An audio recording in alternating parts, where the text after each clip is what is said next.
En un premier sens, on pourrait dire que la communication, c'est la transmission et la propagation d'une information.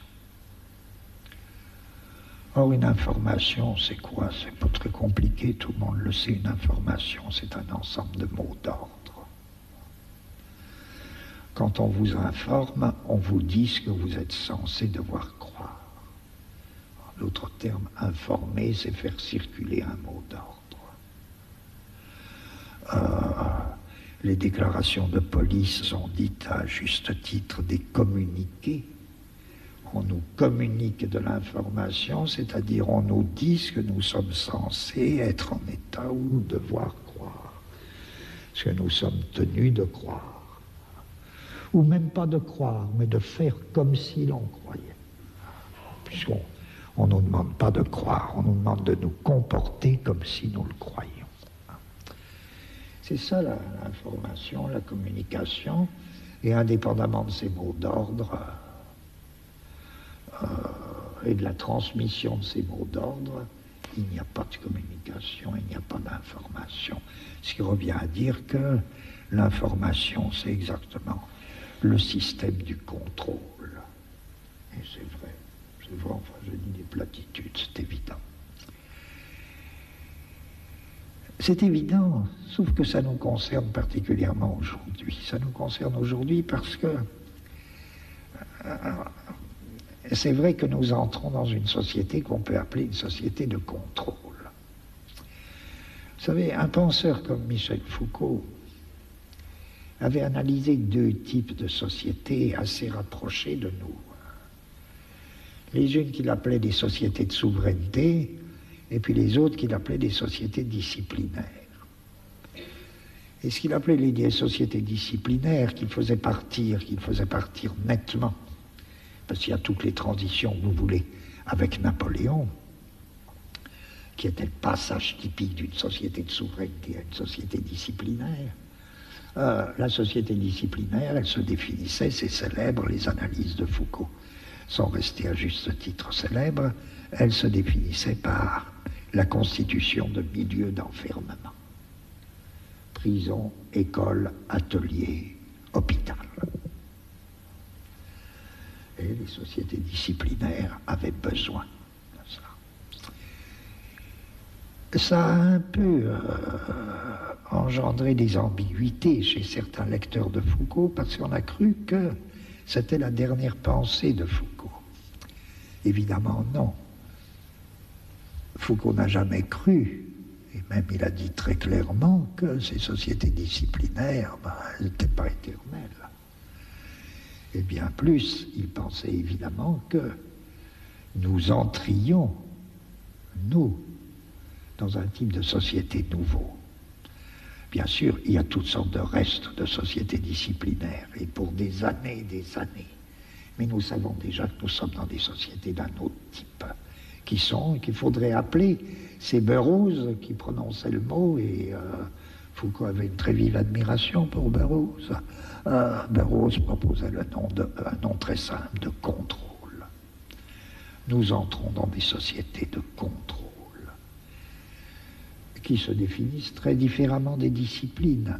Nous n'avons plus besoin, ou plutôt, ceux qui veillent à notre bien n'ont plus besoin ou n'auront plus besoin de milieux d'enfermement. Vous me direz, c'est pas évident actuellement, avec tout ce qui se passe actuellement, mais c'est pas du tout la question. Il s'agit de, c'est peut-être pour dans 50 ans, mais actuellement déjà tout ça, les prisons, les écoles, les hôpitaux sont des lieux de discussion permanents.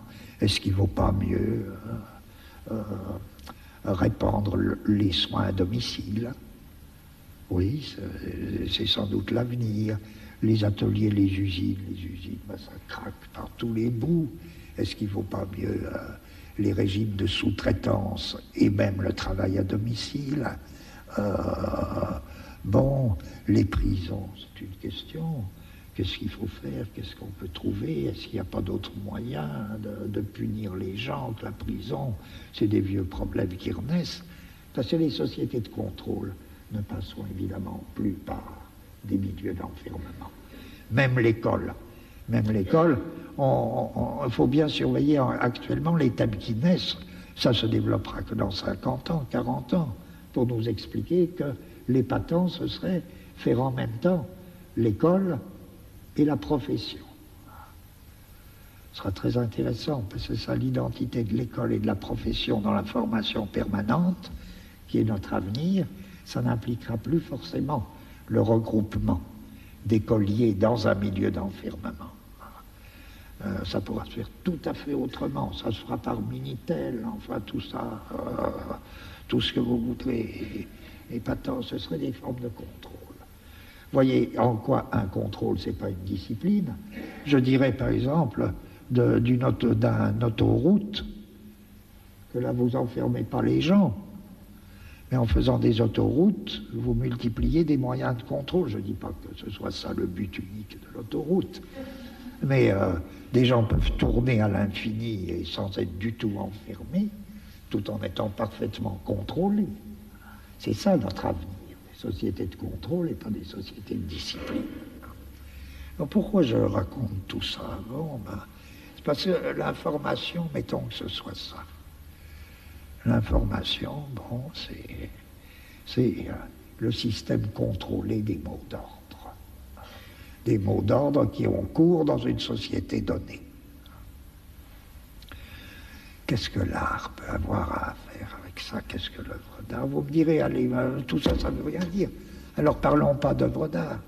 Parlons, disons au moins qu'il y a de la contre-information. Par exemple, il y a des pays où, dans des conditions particulièrement dures et cruelles, des pays de très dure dictature, où il y a de la contre-information. Bon. Du temps d'Hitler, les Juifs qui arrivaient d'Allemagne et qui étaient les premiers à nous apprendre qu'il y avait des camps d'extermination en Allemagne, ils faisaient de la contre-information. Ce qu'il faut constater, c'est que, il me semble, jamais la contre-information n'a suffi à faire quoi que ce soit. Aucune contre-information n'a jamais gêné Hitler. Non. Sauf dans un cas. Et quel est le cas? C'est là que c'est important. Ma seule réponse, ce serait la contre-information ne devient effectivement efficace que quand elle est. Et elle l'est par nature, donc c'est pas grave, que quand elle est ou devient acte de résistance. Et l'acte de résistance, lui, n'est ni information, ni contre-information. La contre-information n'est effective que quand elle devient un acte de résistance. Quel est le rapport de l'œuvre d'art avec la communication? Aucun. Aucun. L'œuvre d'art n'est pas un instrument de communication. L'œuvre d'art n'a rien à faire avec la communication. L'œuvre d'art ne contient strictement pas la moindre information. En revanche, il y a une affinité fondamentale entre l'œuvre d'art et l'acte de résistance.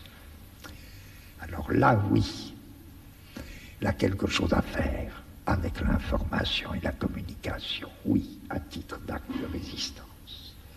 Quel est ce rapport mystérieux entre une œuvre d'art et un acte de résistance, alors que les hommes qui résistent n'ont ni le temps, ni parfois la culture nécessaire pour avoir le moindre rapport avec l'art? Je ne sais pas. Malraux développe un beau concept philosophique.